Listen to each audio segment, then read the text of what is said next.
This video is for educational purpose. Everything you will listen in this video is taken from the internet or any book or any documentary which is available for public. दोस्तों 2 जुलाई 1995 की वो दिल दहला देने वाली रात की सच्ची कहानी, जो भी देखता है या सुनता है उसके रोंगटे खड़े हो जाते हैं, सांस एक पल के लिए थम सी जाती है, क्योंकि दिल्ली के सबसे चर्चित इलाके कनॉट प्लेस में बगिया नाम के एक रेस्टोरेंट से आग की लपटें निकल रही थीं। वो लपटें इतनी तेज थीं कि बगिया रेस्टोरेंट की बाउंड्री की दीवार को पार करते हुए ऊपर निकल जा रही थी। साथ ही उस आग की रोशनी दूर दूर तक जा रही थी। लेकिन ऐसा क्या चल रहा था उस रेस्टोरेंट में, आइए इस सच्ची घटना से आपको रूबरू कराते हैं। दोस्तों, एक हस्बैंड वाइफ जिनकी शादी कुछ ही वक्त पहले हुई थी, बात 1995 की है, यानी आज से तकरीबन 27 साल पहले की। ये दोनों मियां बीवी गोल मार्केट में एक सरकारी फ्लैट में रहते थे। नाम था सुशील शर्मा और उसकी पत्नी नैना साहनी। ये दोनों यूथ कांग्रेस के सदस्य थे। दोनों का यूथ कांग्रेस के जरिए ही मिलना होता है, एक दूसरे से प्यार और अंततः शादी हो जाती है। इन दोनों का ही एक दोस्त था, मतलूब करीम,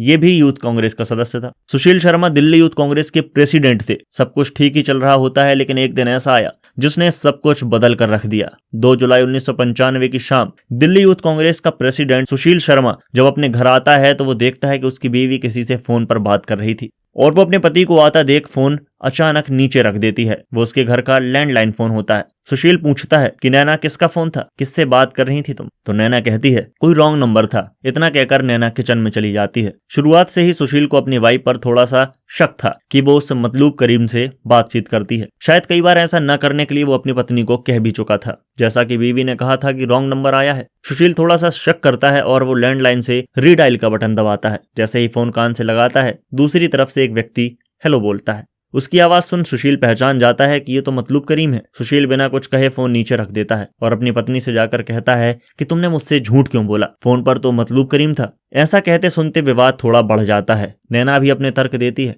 लेकिन नैना की बातों से सुशील का गुस्सा और ज्यादा बढ़ जाता है। आग बबूला हुआ सुशील अपनी लाइसेंसी पिस्टल निकाल कर अपनी पत्नी की ओर तान 3 फायर करता है, जिसमें से एक छत में जा लगती है और बाकी चली 2 गोलियों में से एक नैना साहनी की गर्दन पर और दूसरी उसके सिर पर। गोली लगते ही ऑन द स्पॉट नैना साहनी की मौत हो जाती है। नीचे गिरी अपनी पत्नी की लाश देख सुशील थोड़ा घबरा जाता है। उसे इस बात का एहसास होता है कि उसने ये बहुत गलत कर दिया है। मन ही मन उसे बहुत पछतावा होता है। गुस्सा ठंडा होने के बाद वो इस बात को लेकर बड़ा दुखी होता है, लेकिन हादसा हो चुका था। नैना साहनी अब इस दुनिया में नहीं थी। दुखी और परेशान होने के साथ साथ सुशील को यह डर भी था कि कहीं वो पकड़ा न जाए, तो वो अपनी पत्नी की लाश को ठिकाने लगाने की तरकीब सोचने लगता है। जल्दी जल्दी वहीं घर में पड़ी एक बड़ी पॉलीथीन में लाश को पैक करता है। खुद ही उस लाश को सीढ़ियों से घसीटते हुए बाहर लाकर अपनी मारुति कार की डिग्गी में डालता है और निकल पड़ता है लाश को यमुना नदी में फेंकने के लिए। गोल मार्केट से वो अपनी गाड़ी ITO पुल की तरफ लेकर जाता है लाश फेंकने के लिए, लेकिन उसे लाश को पुल से नीचे फेंकने का मौका नहीं मिल पा रहा था। समय था करीब 9:30 बजे का। वो पुल में कभी गाड़ी तेज करता तो कभी धीमी, लेकिन कोई न कोई पुल से निकल रहा था। साथ ही दिल्ली यूथ कांग्रेस का प्रेसिडेंट, लगभग सारे लोग उसे पहचानते थे। उसे डर भी था कि ये करते कोई उसे देख न ले। ये सोचते सोचते वो अपना इरादा बदल लेता है और सीधे गाड़ी घुमाकर पहुंचता है कनॉट प्लेस अपने रेस्टोरेंट। तकरीबन 10:30 बजे का समय था। वो अपने बगिया रेस्तरां में पहुंच मैनेजर केशव के पास जाकर उससे कहता है कि अभी इसी वक्त ये रेस्तरां खाली करवाओ, सबसे कह दो कि अब खाना खत्म हो चुका है। ऐसा सुन केशव थोड़ा हैरान होता है, लेकिन वो सुशील का बहुत खास आदमी था। वो सुशील से कहता है कि जो लोग खाना खा रहे हैं उन्हें तो कम से कम खाना खा लेने देते हैं, नए किसी भी कस्टमर को अंदर नहीं आने देंगे। इस बात से सुशील सहमत हो जाता है और थोड़ी ही देर में सब खाना पीना खाकर फुर्सत हो रेस्तरां से बाहर जाने लगते हैं। सभी कर्मचारियों को भी घर भेज दिया जाता है। इवन खाना बनाने वाले वर्कर्स को भी, जो रेस्तरां में ही सोते थे, सभी को बाहर भेज दिया जाता है। अब रेस्तरां में सिर्फ 2 लोग थे, एक तो सुशील और दूसरा उसका खास रेस्तरां मैनेजर केशव। वो सारी घटना अपने मैनेजर को बताता है। पहले तो केशव काफी डर जाता है, लेकिन वो दोनों काफी अच्छे दोस्त भी थे, तो केशव उसकी मदद करने के लिए तैयार हो जाता है और पूछता है, सुशील करना क्या है? सुशील एक शब्द बोलता है जिससे कि केशव हिल जाता है। वो कहता है कि लाश को अंदर रखे इस तंदूर में जलाकर खत्म करना है। डरे डरे बड़े ही खौफ के साथ दोनों डिग्गी में से लाश को अंदर रेस्तरां में तंदूर के पास लेकर आते हैं। चूंकि तंदूर आपने देखा होगा कि उसमें इतनी जगह नहीं होती कि पूरी बॉडी उसके अंदर समा जाए, लेकिन वो दोनों मिलकर किसी न किसी तरह मोड़ मार कर उस लाश को तंदूर के अंदर डालते हैं और आग लगा देते हैं। लेकिन उस तंदूर में इतनी आग नहीं थी कि वो एक बॉडी को जला पाए। तुरंत ही वो दोनों पास रखी कुछ लकड़ियों को भी तंदूर के अंदर डालते हैं, लेकिन तब भी आग ठीक से पकड़ नहीं रही थी। रेस्तरां में रखे कुछ रद्दी कागज, होर्डिंग, फ्लैक्स और बैनर वगैरह भी वो तंदूर के अंदर डालते हैं, लेकिन तब भी आग इतनी जल नहीं पा रही थी कि बॉडी को जलाया जा सके। तभी सुशील की नजर पास रखे बटर के पतीले में जाती है और सुशील थोड़ा सा बटर तंदूर के अंदर डालता है। उस तंदूर में थोड़ी सी आग बढ़ती है।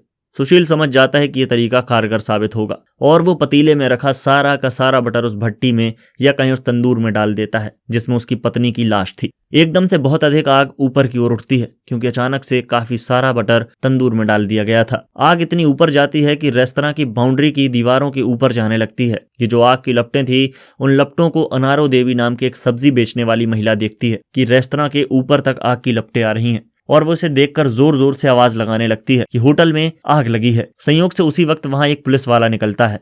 उसका नाम था अब्दुल नजीर गुंजू। वो उस महिला की आवाज को सुनकर रुकता है और अंदर रेस्तरां में दाखिल होता है जहां तंदूर से आग की लपटें मानो कम ही नहीं हो रही थीं। जैसे ही वो अंदर जाता है उसे केशव दिखाई देता है बाहर की तरफ और तंदूर के पास खड़ा सुशील। वो पूछता है केशव से कि क्या जला रहे हो तुम, जिसकी लपटें बाहर तक दिखाई दे रही हैं, आसपास की बिल्डिंग तक आग जा रही है। केशव या सुशील में से कोई एक कहता है कि हम लोग पुराने बैनर और कागज को जला रहे हैं, बस अभी इस आग को बुझा देंगे। पुलिस वाला वहां से चला जाता है, लेकिन उसे एक अजीब सी स्मेल आ रही थी जैसे कोई मांस पका रहा हो या बाल जला रहा हो। लेकिन वो तब भी इस बात को नजरअंदाज करके रेस्टोरेंट से बाहर आकर खड़ा हो जाता है। वो देख रहा था कि आग अभी भी कम नहीं हो रही है। जाहिर सी बात है कि काफी ज्यादा मात्रा में बटर उसमें डाला हुआ था, साथ ही बॉडी ने भी आग पकड़ ली थी। पुलिस को थोड़ा सा शक होता है और वो अंदर वापस से आ जाता है क्योंकि आग अपना रूप और बड़ा करती जा रही थी। पुलिस वाला अंदर आकर दोबारा पूछता है कि आखिर तुम लोग जला क्या रहे हो, दिखाओ। अब इस वक्त स्मेल काफी बढ़ गई थी।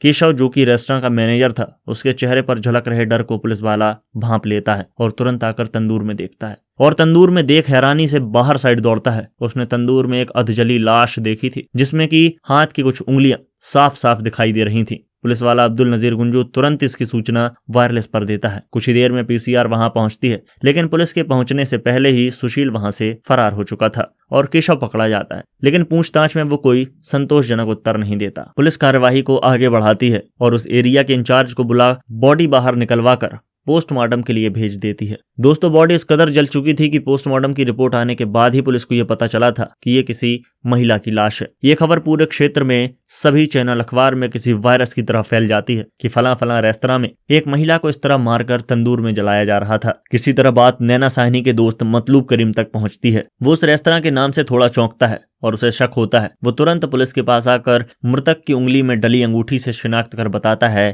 कि ये नैना साहनी है। पुलिस जांच में जुट जाती है। पता चलता है कि नैना का पति सुशील कुमार इस घटना वाली रात से ही फरार है। सुशील अपना सिर मुंडवाकर अपनी पहचान बदलकर बेंगलोर पहुंच गया था, लेकिन इस बात की जानकारी दिल्ली पुलिस को लग जाती है क्योंकि वो बेंगलोर से कोर्ट में अग्रिम जमानत की याचिका दायर करता है कि उसे बिना किसी क्राइम के फंसाया जाने वाला है। लेकिन इससे पहले कि कोर्ट कोई आदेश दे पाती, सुशील को दिल्ली पुलिस ने पकड़ लिया। केस की संगीनता को देखते हुए 2003 में हाई कोर्ट के द्वारा उसे फांसी की सजा सुनाई जाती है क्योंकि एक बड़ा ही अजीब केस था। अपनी ही पत्नी का कत्ल करना, फिर उसे एक तंदूर में जलाने की कोशिश करना। इस कांड में मदद करने वाले उसके मैनेजर केशव को भी 7 साल बामशक्कत की सजा सुनाई जाती है।